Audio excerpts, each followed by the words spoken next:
let's wrap up the Battle of Antietam here, the Antietam Campaign. Um, so while I was playing, I was thinking to myself, well, there's not much progression in this thing.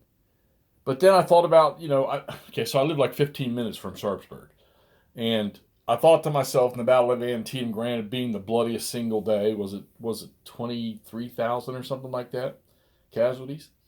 Um, not a there wasn't like a ton of ground, I don't think, that was gained in the battle. I know that Burnside, when he got across the bridge, he surged up in here, and then of course AP Hill come running on and sort of stunted Burnside's momentum right there. Um, Dunkard Church area, Union, it was ebb and flow all day long, and then the sunken road right in here, which you can see right now, that's unoccupied by either side. So I want to say probably not far from what actually happened. And I kept looking at I'm looking at the numbers and the numbers and the numbers of strength, and it's obvious that the Union just outnumbered and outgunned the Confederacy.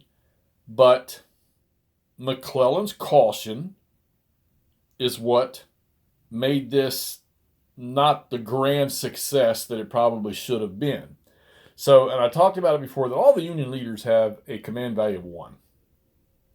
So McClellan's going to be able to put one corps commander into command.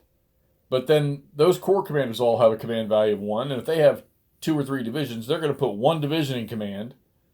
And then they're going to put one other unit into command.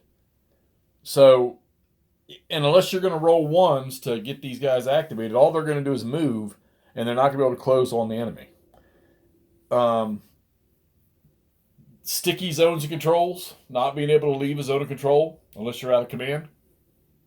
You can actually use that to your advantage by not putting a formation into command so that you can retreat a unit that you don't want. Like, you don't want to leave a 1 strength unit adjacent to 2 7 strength enemy units, all right? Because if they are, they're going to have to attack them. Artillery being able to shoot over the top of things, okay? That reminds me of the old blue and gray stuff. So for the Union, which I guess for historical purposes, these command values and not being able to get a whole bunch of things going at one time sort of is similar to the way it was back in 1862. So I was never really able to develop enough formations into an attack. Now, we did gain ground. We crossed the middle bridge instead of the lower bridge. All right, Porter crossed. And who is it? Slocum with the 6th Corps coming right behind him. But, like I say, having to roll ones. And McClellan, most of the time, I had to burn McClellan's 1 command value to get somebody who could do some fighting. And like I say, you weren't going to get much, and there was a lot of piecemeal stuff. They did push, I guess, up out of the cornfields. They were closing on the Dunkard Church area, but that's pretty much where that stalled. Not that it'd believe me, if you could get more units going at one time, you could have done something. The Confederates up here, Lawton, J. Jones, and Stewart's cavalry actually turned the right flank of the Union Army up here, the Army of Potomac. But there was no sense in them trying to push anymore, because as this was building down here, which these guys, you can see Burnside never really got anything started over here. 5th Corps and 2nd Corps did probably most of the fighting in the region here. But AP Hill's come on. He's not a massive force, but he's a decent sized force. He's come on now. He hadn't even gotten into the fight yet. So it was I forgot another unit over here.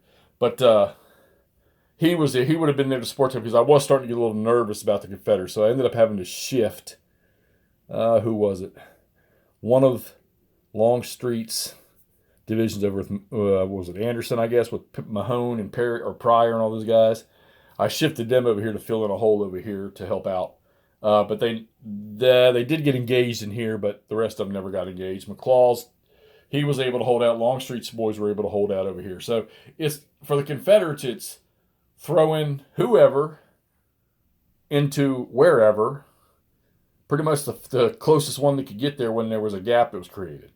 So you would win a combat, you would advance one unit into the hex you just won the combat in, and then more than likely on the opponent's turn, if that unit was out there by itself, he was going to get hit by two or three different hexes most of the time.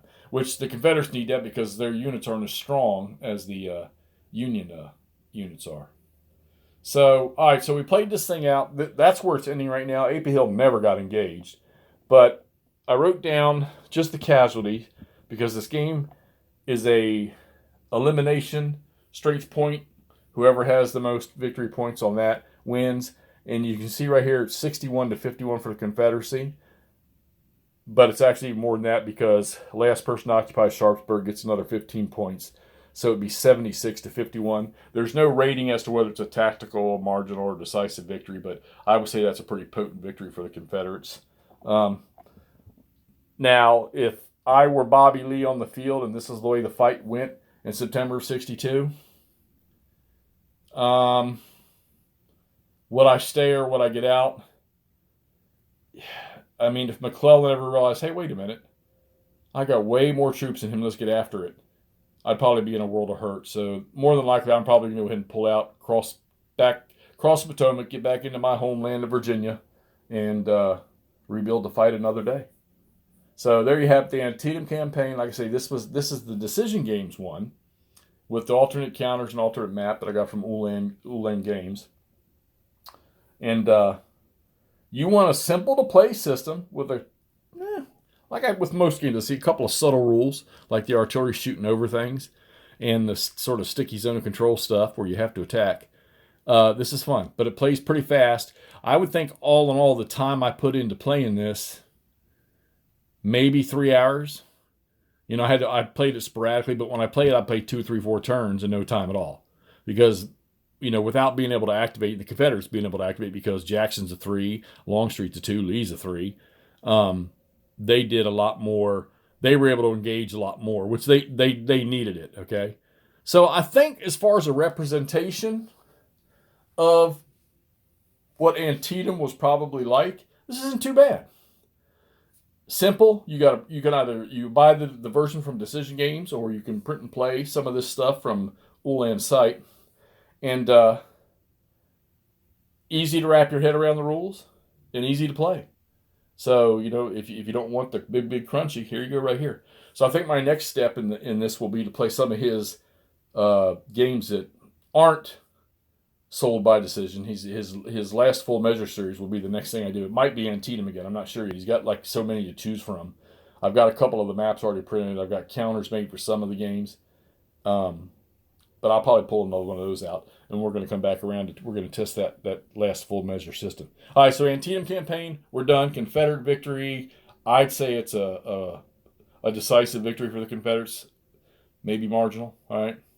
But let's wrap this thing up. Let's get it posted so y'all can see what's going on. Any questions, drop them down there in the comments, and I'll see what I can answer for you. If not, I'm sure Jerry Todd, who initially created all this stuff, he might be able to see them and give you some answers too.